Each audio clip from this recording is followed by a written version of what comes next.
朋友们，拿下委内瑞拉石油之后美国想坑中国了。我们来看一则报道，委内瑞拉的石油价格突然被美国硬生生抬高了 45%， 一桶油呢从31美元直奔45美元。美方还放出话来，中国可以买，但必须按美国定的公平市场价来。以前跟马杜罗政府那些低价优惠就别想了。老美呢这是直接把手伸进了委内瑞拉的油桶里，一边掌控销售权，一边还想指挥中国怎么花钱。他们是不是觉得只要掐住了委内瑞拉的石油，就等于掐住了中国能源进口的命脉？但是中国企业可不吃这一套，直接把桌掀了，转头还扫俄罗斯低价原油，每日40万桶。那美国这次出手呢，绝不仅仅是坐地起价这么简单。老美以所谓的执法行动为由，实质性的控制了委内瑞拉的石油出口业务。他们不仅单方面宣布要无限期掌控销售，还立刻把油价每桶抬高了10几美元。一个美国官员甚至带着几分得意的宣称，这是川普总统果断行动的成果。以后委内瑞拉人卖石油能拿公平价了，中国不能再占便宜了。美国能源部长立刻跟上报价，45美元一桶。同时呢，他们还要求大部分委内瑞拉石油得销往美国。同时呢，委内瑞拉议会火速审议新的法案，准备打破实行了20多年的石油国有化政策，向私营资本开放开采权，还把特许权使用费呢从 33% 降到 15%。这一连串的动作行云流水，摆明了就是要为美国能源巨头的重返铺平道路，把委内瑞拉的石油资源牢牢绑上美国的战车。美国觉得中国呢一定会心甘情愿来当这个冤大头，但是我们早已经不是任何一个单一能源供应商就可以拿捏的买家。美国这一番操作看似气势汹汹，实则一脚踩空。中国的确是全球最大石油进口国，70%的油靠买，但最大2个字意味着终极议价能力和供应链的弹性。我们买委内瑞拉油一是基于长期友好的经贸合作，其二呢是它的重油确实适合国内部分炼厂加工，有性价比。但注意这仅仅是性价比选择之一，绝非唯一或者不可替代。当美国强行把性价比打成割韭菜价时中国转头就会扑向正在打折促销的俄罗斯原油。由于美国制裁施压和印度采购意愿降温，俄罗斯乌拉尔原油出口遇阻，海上浮仓量激增到1300万桶以上，创10年新高。那么卖家为了出货不得不大幅降价，目前其价格比国际基准布伦特原油低了约10美元每桶，甚至比伊朗原油还要便宜。那这种折扣力度瞬间就点燃了中国买家的热情。航运数据显示，今年以来中国对乌拉尔原油的进口量已经飙升至每日约40万桶，尤其是山东的地炼聚集区对这些低价种植原油兴趣高涨。美国本想通过抬高委内瑞拉的油价来卡中国脖子，结果却一手压低了俄罗斯原油的价格，另一手又把印度这个重要买家逼得节节后退。这相当于在原油市场上主动为中国腾出了一条成本更低的超级替代通道，还把卖家逼到了非得找中国不可境地。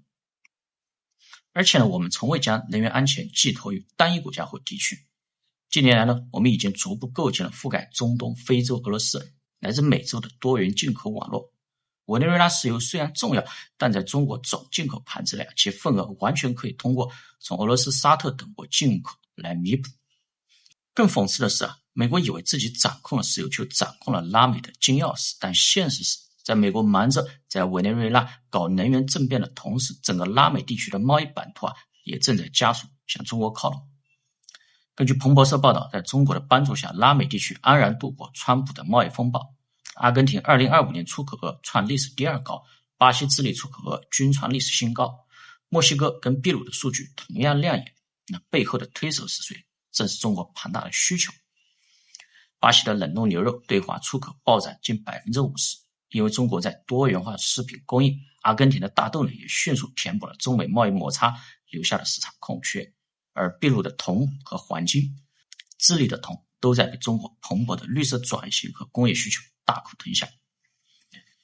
那么美国以为通过控制委内瑞拉石油就能增强在后院的影响力，殊不知我们通过大规模市场化互利共赢的日常贸易已经更加深、更加牢固地嵌入了拉美经济的命脉。美国提供的是充满政治附加条件的控制，而中国提供的是稳定增长的市场和真金白银的收入。对拉美国家而言呢，谁才是更可靠、更重要的伙伴？答案不言而喻。在全球化的大市场上，没有谁能真正的一手遮天。试图用霸权逻辑推行收割别国，往往会被更强大的市场逻辑和战略智慧所反制。China is a great trading partner. It means a lot of opportunities for us to expand markets. So that is not any source of conflict. When the geopolitical time comes, do you have any doubts as to where Argentina stands? China doesn't have a space station in the United States, the last time I checked. It does have a space station in Argentina. Eso no está probado. Well, that's not proven. Well, China doesn't. I will ask President Trump whether the Chinese have a space station there. But in general, when you were a candidate, you were very critical of the Chinese. Después, vamos a poner estos temas. Let's put it this way. I'm president for 47.5 million Argentines, and I make the decisions that best favor the interests of the Argentine people. So part of that is the fact that Argentina, which is a very closed country, the most closed country in the world, given its GDP per capita, Argentina should have a trade to GDP ratio of a little over 90%, and it only has 30, strictly speaking 28 if you want to be accurate. Consequently, my plan is to open up to the EU, to EFTA, to the United States, and to China. I want an open economy. And if you look at the weight of the Chinese economy in the world, you will understand that I need to trade with China. Or look at the evolution of India. I need to trade with India. Well, and that's what I'm working on, to make Argentina definitely a more open country. On the subject of trade agreements, you have a trade agreement with the US. When do you expect that to be signed? We are ready to sign. We are working on the fine detail. We will have good news soon. The fact that he went to China, came back with a deal, started introducing low-cost, high-quality electric vehicles, not made in Michigan, Detroit, but overseas into Canada. It says everything you know about the recklessness of America's foreign policy. The most talked about speech here in Davos actually wasn't Donald Trump's address yesterday. It was the Canadian Prime Minister. Forgettable speech yesterday. It was Canadian Prime Minister Mark Carney the day before, who talked about, I don't know, in large terms, the middle powers, everybody except for China and the U.S. really had to adapt permanently to a world without American leadership. I guess I wonder, that's in some sense a pretty anti-American point of view. That's a view that America is gone from the world stage, that whether the next president is J.D. Vance, Gavin Newsom, somebody else, this isn't a deviation, as you said. This is permanent. Well, do you buy that? Do you buy Carney's point of view? I felt there was moments, and forgive me, I should be cautious making this statement. I don't want it to be overanalyzed, but when I was listening to the EU president speak, there were moments where I said, that used to be us. I remember that. So am I surprised by what Carney did? Quite the contrary. I thought I had more leaders from the United States quietly, not publicly, not enough standing up publicly, the transcript of that speech saying, wow. They were, Trump said yesterday, he brought it up. You know everything about Trump because it's what's not in the teleprompter. It tells you everything you need to know about where Trump's head is on things. It was incredibly effective. The markets were more effective. Markets. It's not Mother Nature. Thought of most powerful force on earth with Mother Nature, but it's the markets, particularly the Trump administration. Combine that with the comments of Macron, combine that with the EU commissioner, but the clarity that came from Prime Minister of Canada. But the fact that he went to China, came back with a deal, started introducing low-cost, high-quality electric vehicles, not made in Michigan, Detroit, but overseas into Canada.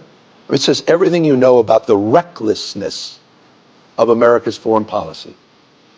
Everything you need to know. You know it intimately, but it's a remarkable thing to break down 80 plus years of alliances. It takes decades and decades to build trust in organizations, the architecture of that. It takes weeks, tweets, hours, minutes sometimes to destroy it. Destruction is not strength. The Trump administration is weakness masquerading as strength. And people need to understand that. That's reflected in the tweets. That's reflected in canceling people. That's reflected in sending masked men into the American cities. It's reflected at this moment. So I respect what Carney did because he had courage of convictions. He stood up. And I think we need to stand up in America and call this out with clarity. We can lose our republic as we know it. Our country become unrecognizable in a matter of months, just not years. It is code red, blinking red in the United States of America. So forgive me, I feel this with passion, some indignancy, that someone frankly has taken it for granted all of these years. And it's why I came here to Davos to call it out. And I wish there were more of us doing the same, because there are more of us. Delivery from the office of the president. Sorry, what is this? Stimulus oil. 10 gallons of Venezuelan. Every American gets one. President wants you to know when he invades a sovereign country, we all reap the rewards. Is that blood on it? There's a little bit of blood on it, yeah. Did someone get hurt for this? No. In fact, here's one of the families we liberated. It's the Garcias. This is AI. Could be. It's impossible to tell these days. I don't even have a car. This is crude oil. Do not put this in a car. That would destroy the engine. So what am I supposed to do with it? You got like a lamp? Like an old lamp? The door's kind of creaky when you opened it.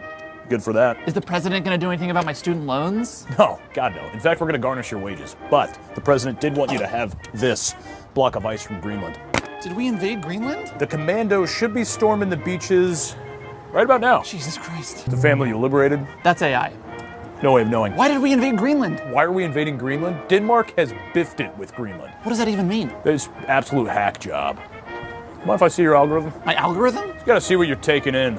Photograph it, send it to the higher ups, put together an action plan.